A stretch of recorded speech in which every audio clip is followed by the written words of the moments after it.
What's up, fellow bookworms, and welcome back to the channel. My name is Dylan, and today we're going to be comparing the 2021 Paperwhite with the 2019 Kindle Oasis. So I've put this video off for quite a while now because I have been, probably just like you, anticipating a brand new release of an updated Kindle Oasis. The current model is the 2019 model, which in today's technological terms is pretty much obsolete. So I was 100% certain that by now we would have gotten a revamped Oasis, but that has not happened. It'll probably happen the day that this video goes live, the day after, knowing my luck, but I just got tired of waiting, so I decided to do this video and use the old version of the Oasis and compare it to the newest, most up-to-date version of the Paperwhite. Now for this comparison, I'll also say that I'm going to be comparing the base model of each device. So there are several different options when it comes to the Paperwhite.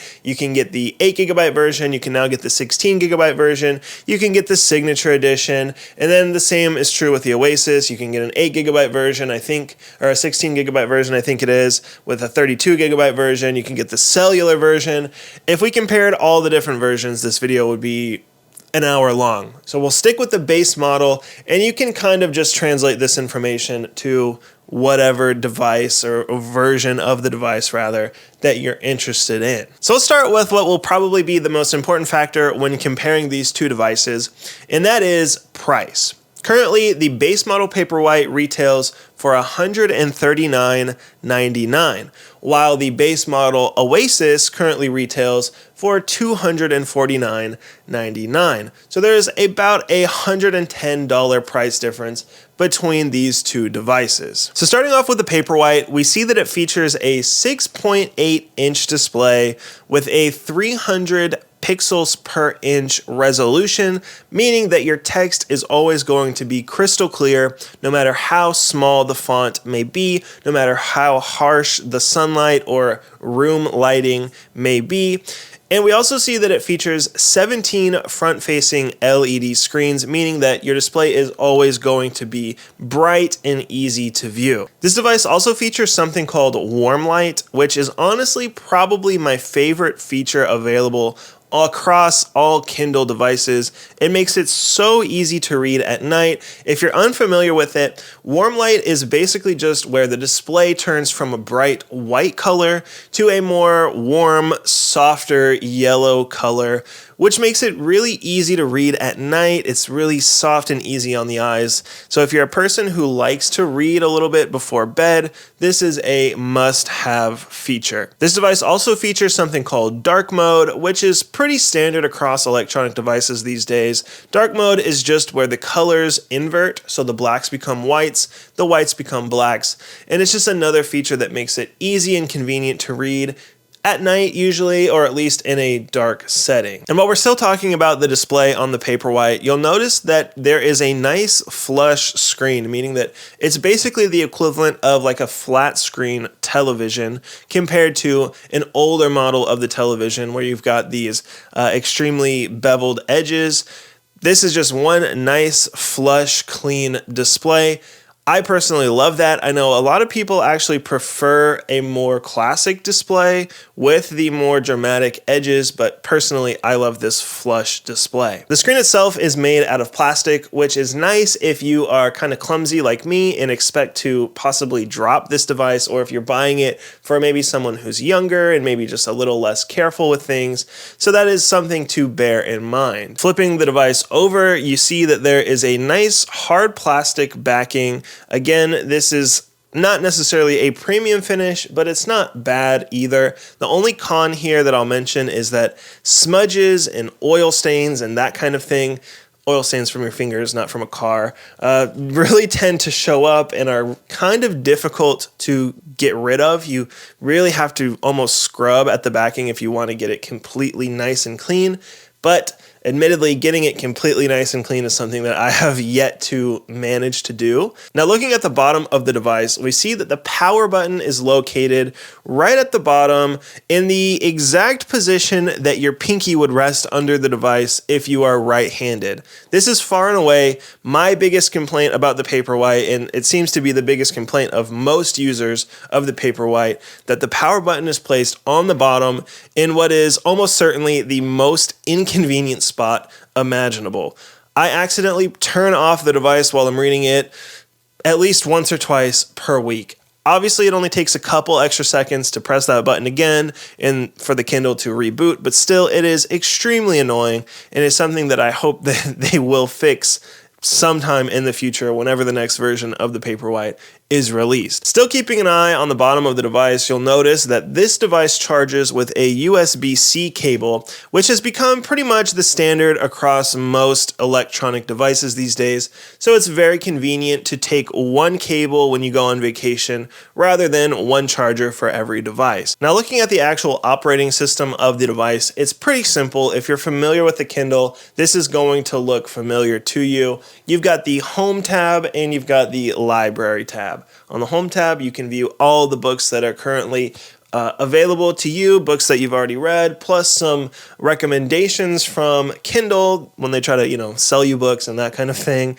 And then in your Library tab, of course, you've got all the books that are available in your Kindle library. Navigating the settings menu and things like that is also pretty straightforward. This is a simple device meant to read books on, so the settings are pretty minimal. Not too much customization is available here, but of course that is to be expected. Now, looking at the Kindle Oasis, basically everything that was said about the Paperwhite is going to be true for this device, with a couple of exceptions which I will note in just a minute. The main difference being that the Oasis offers a few additional features, and it also looks quite different when compared to the Paperwhite.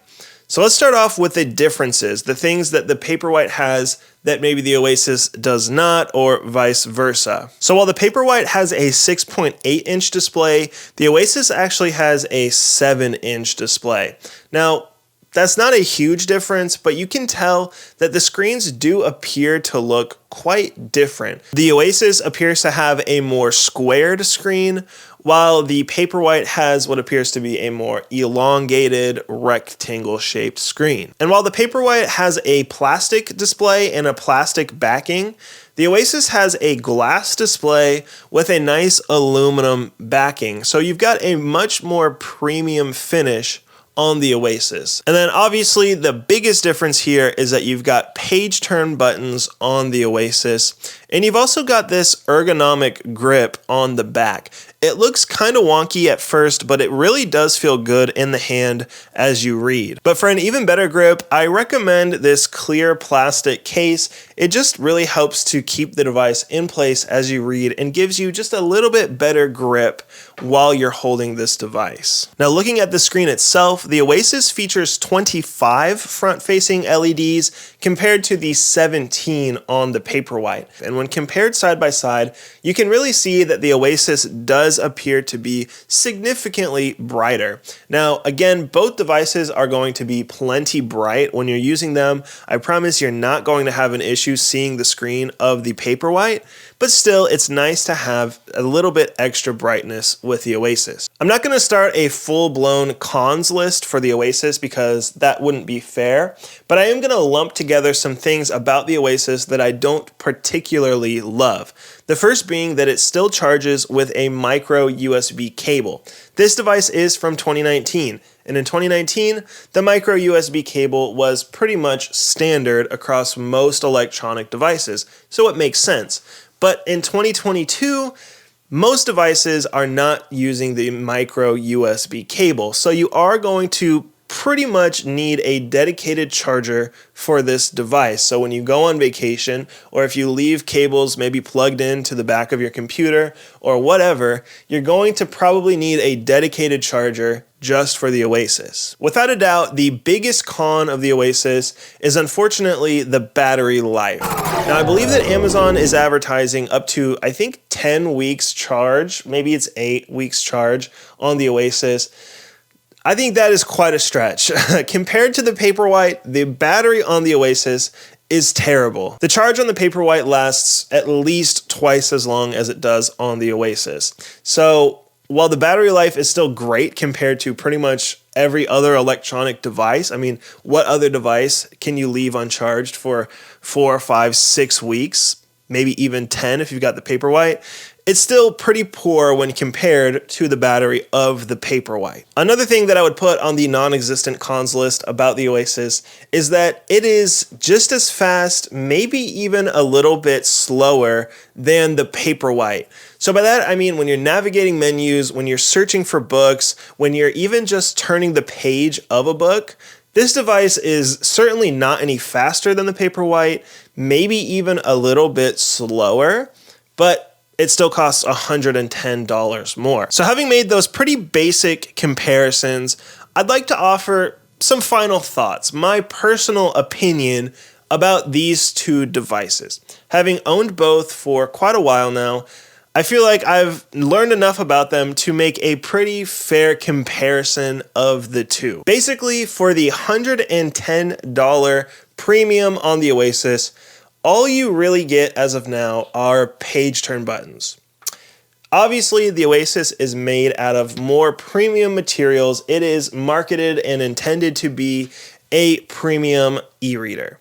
You get a glass screen, you get aluminum backing, you get that ergonomic bump on the back, which certainly, in my opinion, does make the device easier to hold, but I know there are just as many people out there who say that they don't like that ergonomic bump on the back and prefer the Paperwhite. So that's obviously personal preference. And so for $110 for some buttons, for some glass and aluminum, and a nice bump on the back, I personally just don't think that it's worth it as of now. I think the Paperwhite has just as many significant features as the Oasis. The Oasis does offer a couple other features that the Paperwhite does not, but at the end of the day, I don't think those extra features are worth the $110 difference. If having page turn buttons is something that's really significant, you can actually buy an external clicker that will allow you to do basically the same thing. It will connect with Bluetooth to your device, and you can just press a button and turn pages and save yourselves about $100. But at the end of the day, both devices really are great, and I think that they will truly improve how you read and the quality of how you read as well. So with this information, I hope it's been helpful in your process of choosing between the Paperwhite and the Oasis. If the video was helpful, please hit the like button, consider subscribing to the channel. It would truly help me out a lot, and I would really, really appreciate that. As always, thank you so much for watching, and I will see you in the next video.